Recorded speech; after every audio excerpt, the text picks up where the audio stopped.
Welcome to my channel. இன்றைக்கி நம்ம என்ன பார்க்க போகிறோன்னா, உடைத்து ஊற்றிய முட்டை குழம்பு தாங்க இன்றைக்கி நம்ம பார்க்க போகிறோம்.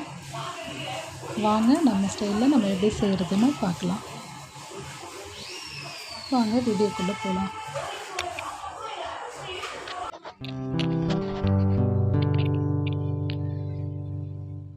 ஒரு மிக்ஸி ஜார் எடுத்துக்கலாம். அதில் 2 வெங்காயம், 3 தக்காளி, தேங்காய், கீறி வச்சுருக்கிற தேங்காய் போட்டுக்கலாம். கொஞ்சம் பெரிய சீரகம்னு சொல்லுவாங்க, பெருஞ்சீரகம் கொஞ்சம் போட்டுக்கலாம். போட்டுட்டு நல்ல பேஸ்ட் பதத்துக்கு அரைச்சி எடுத்துக்கலாங்க.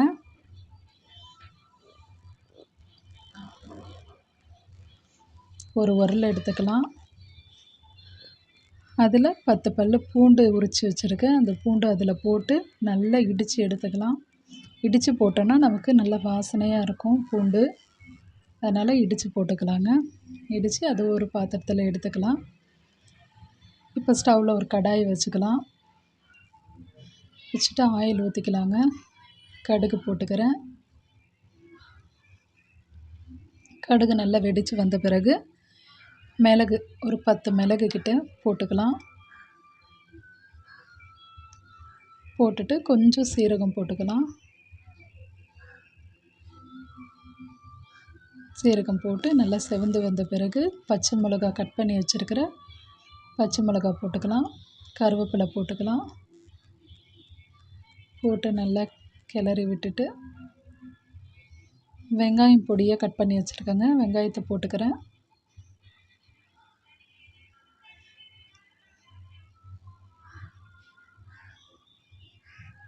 நல்லா கிளறி விட்டுக்கலாம். இப்போது பூண்டு தட்டி வச்சுருக்கோம் இல்லைங்க, அந்த பூண்டை எடுத்து அதில் ஆட் பண்ணிக்கலாம். நல்லா கிளறி விடுங்க. நல்லா கிளறி விட்டுட்டு உப்பு சேர்த்துக்கலாங்க. எனக்கு வந்து கல் உப்பு சேர்த்தா தான் திட்டம் தெரியும். நீங்கள் சால்ட்டு கூட சேர்த்துக்கலாம் தேவையான அளவு. போட்டுட்டு நல்லா கிளறி விட்டுக்கலாம். நல்ல வெங்காயம் செவந்து வரணும். நல்லா கிளறி விட்டுட்டு இப்போ நம்ம அரைச்சி வச்சுருக்கிற வெங்காயம் தக்காளி பேஸ்ட்டை அதில் ஆட் பண்ணிக்கலாங்க.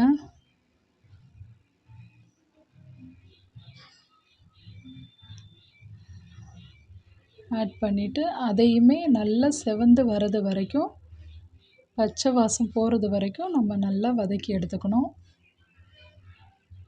பச்சை வாசனை போகணுங்க. அடுப்பை கொஞ்சம் சிம்மில் வச்சுட்டு நல்லா வதக்கிக்கலாம். வதங்கினதுக்கப்புறம் மஞ்சள் தூள் 1 டீஸ்பூன் போட்டுக்கலாம். சில்லி பவுடர் மிளகாய்த்தூள் 2 டீஸ்பூன் மிளகாய்த்தூள் நான் போடுறேன். உங்களுக்கு தேவையான அளவு காரம் சேர்த்துக்கங்க.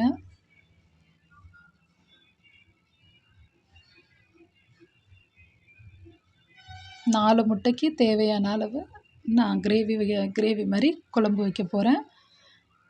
அதனால் மிளகாய்த்தூள் 2 டீஸ்பூன், மல்லித்தூள் 3 டீஸ்பூன் சேர்த்துருக்கேங்க. நீங்கள் கொஞ்சம் அதிகமாக வைக்கிற மாதிரி இருந்துச்சுன்னா அதிகமாக மிளகாய் மல்லி சேர்த்துக்கலாம். இப்போ நல்லா தண்ணியை ஊற்றி கிளறி விட்டுட்டு மூடி போட்டு வச்சிடலாங்க. நல்லா மிளகாய்த்தூள் நெடிலாம் போகணும். நல்லா மூடி போட்டு கொதிக்க விட்டுறலாம்.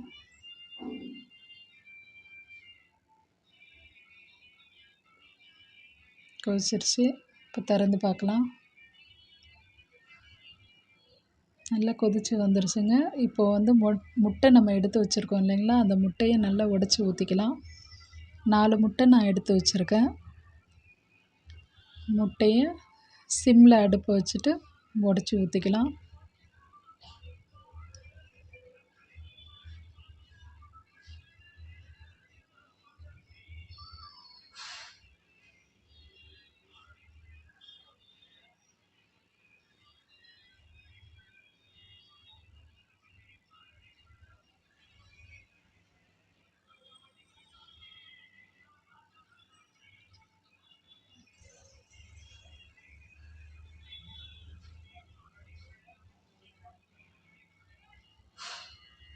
முட்டையை உடச்சி ஊற்றியாச்சு.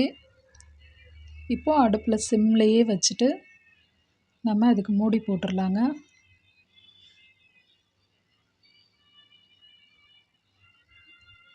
ஒரு 5 நிமிஷம் அப்படி வச்சுருக்கலாம். 5 நிமிஷம் ஆயிடுச்சுங்க. இப்போ திறந்து பார்க்கலாம். முட்டை நல்லா வெந்து வந்திருக்குங்க.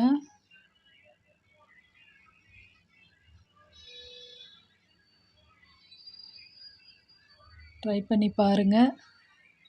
மல்லி கிள்ளி வச்சுருக்கேங்க, கொத்தமல்லி. அதை அதில் தூவிக்கலாம். இதை ஒரு தடவை ட்ரை பண்ணி பாருங்கள். அருமையாக இருக்கும். சாப்பாட்டுக்கும் நல்லாயிருக்கும், நம்ம டிஃபனுக்கும் நல்லாயிருக்கும். இது நம்ம சேனலை சப்ஸ்கிரைப் பண்ணாதவங்க சப்ஸ்கிரைப் பண்ணுங்கள், லைக் பண்ணுங்கள், ஷேர் பண்ணுங்கள், கமெண்ட் பண்ணுங்கள்.